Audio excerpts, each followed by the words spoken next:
Bismillahirrahmanirrahim.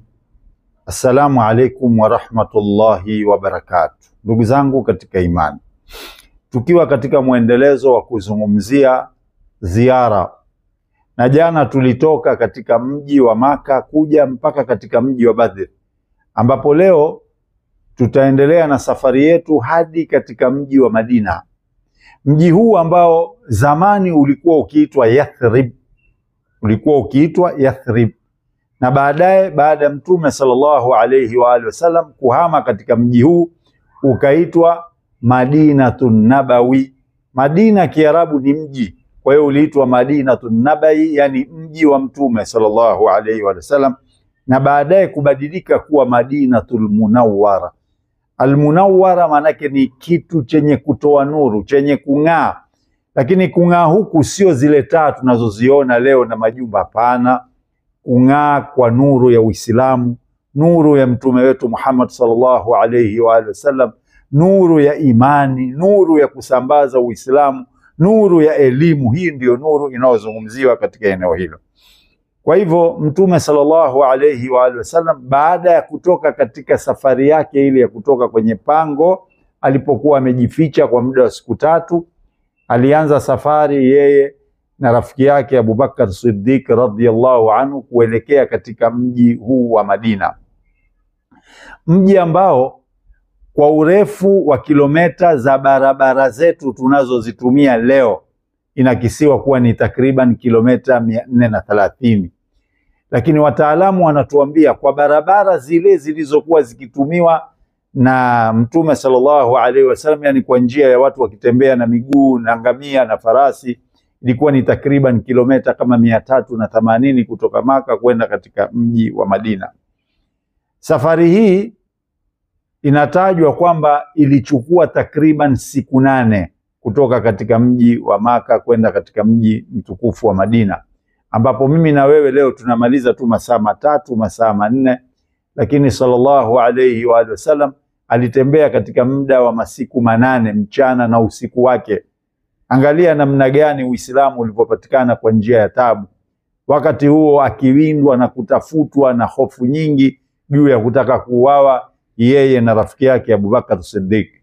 Mtume sallallahu alayhi wa sallam kabla ya kuondoka katika mji wa Maka, wako maswahaba kadhaa ambao walitangulia kuhama katika mji wa Maka kwenda Madina, na walihama kwa polepole, kwa utaratibu, kwa kujificha, kwa kuhofia maisha yao, mpaka pale Mtume sallallahu alaihi wasallam alipoondoka. Mtume sallallahu alaihi wasallam alipoondoka, katika chumba chake, katika kitanda chake, alimuacha Ali bin Abi Talib radhiyallahu anhu. Huyu ndio ambaye alijitolea nafsi yake na roho yake kufa kwa ajili ya kumwokoa Mtume sallallahu alaihi wasallam. Yeye akawa amelala katika kitanda, wale maadui kila wakichungulia wanaona Mtume bado amejifunika blanketi gubi gubi, kila wakimchungulia wanaona yupo. Leo mimi na wewe tukiambiwa tulale mahali ambapo hapa watu watakuja kukua, tutakubali? Hii ni kuonyesha jinsi gani wenzetu walivyokuwa tayari kumhami Mtume sallallahu alaihi wasallam. Katika watu ambao aliondoka katika mji wa Maka bila uoga, kwa kutangaza hasa, alikuwa ni Umar bin Khattab radhiyallahu anhu. Huyu alikuwa ni katika mashujaa wakubwa sana wa Uislamu. Yeye aliondoka bila kujali, kwa kupita hasa na farasi wake katika mji akizunguka, jamani, watu wameondoka katika mji huu, kwa kujificha. Sasa mimi nawatangazia Umar bin Khattab, yoyote ambaye anataka kumwacha mke wake awe mjane na watoto wake wawe mayatima, hanifuate mimi naondoka leo. Yeye alitangaza rasmi. Huu ni kuonyesha namna gani alivyokuwa shujaa.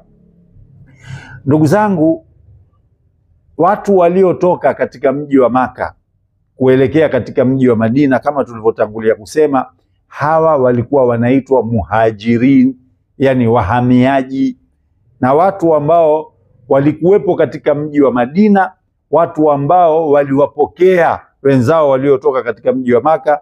Hawa wanaitwa maansar, yani watu ambao wamenusuru. Hawa waliunusuru Uislamu, waliwanusuru wenzao, walimnusuru Mtume sallallahu alayhi wa alihi wasallam. Ndugu zangu, kusafiri kwa Mtume sallallahu alaihi wasallam kutoka katika mji wa Maka kwenda katika mji wa Madina Hii inaitwa hijra, kuhama. Na baada ya kukaa kikao wakati wa sahaba Umar bin Khattab, watu wakawa wamekaa wanapanga namna gani ya kuanzisha kalenda ya Kiislamu. Je, tuanze alipozaliwa Mtume? Je, tuanze alipokufa Mtume? Je. Baada ya mazungumzo marefu watu waliafikiana kwamba waanze kuhesabu tarehe ya alipohama Mtume sallallahu alaihi wasallam kutoka katika mji wa Maka kwenda katika mji wa Madina. Kwa hiyo hii tukisikia kwamba leo ni mwaka 1440 na ngapi hijiria, yani ni mwaka ambao Mtume sallallahu alaihi wasallam amehama kutoka Maka kwenda Madina, tuchukue tahadhari. Kuna baadhi ya watu wanakutumia message kwamba Mtume sallallahu alaihi wasallam kutoka alipokufa mpaka leo ni miaka 1600, kwa hiyo tumswalie Mtume. Hizi message za uongo msizisikilize. Si kufa, kuhama kwa Mtume sallallahu alaihi wasallam mpaka leo ni miaka 1440 na wewe unasema miaka 1600. Haya ni maneno ya uongo na ya kuzua. Kwa hivyo ndugu zangu, hiki ndio kisa kifupi cha safari ya Mtume sallallahu alaihi wasallam kutoka katika mji wa Maka kwenda katika mji wa Madina na mafikizio yake. Mafikizio yake ya kwanza alifikizia katika kitongoji kinachoitwa Quba, ambapo leo kumejengwa msikiti unaoitwa Masjid Quba. Kwa hivyo hapa ndipo mahali pa kwanza ambapo Mtume sallallahu alaihi wasallam alifikizia alipoingia katika mji wa Madina, na watu walimpokea kwa furaha kubwa, watu walimpokea kwa shangwe kubwa, watu walimpokea kwa bashasha kubwa. Na hivi ndivyo ambavyo mimi na wewe tunatakiwa tuwe katika kuwakirimu na kuwatukuza na kuwapokea wageni, hasa wageni ambao ni wageni watukufu kama alivyotuamrisha Mtume Muhammad sallallahu alayhi wa alihi wasallam. Leo tutaishia hapa, na inshallah kuanzia kesho, Allah akitupa uhai na afya, tutaanza kuelezea historia mbalimbali ambazo zipo katika mji wa Madina. Namuomba Allah subhanahu wa ta'ala awafikishe katika maeneo yote matakatifu, wakayatembelee wale waliokwenda katika safari hii, na Allah wakubalie ibada zao. Wakumbushe Waislamu, Allah atakulipa.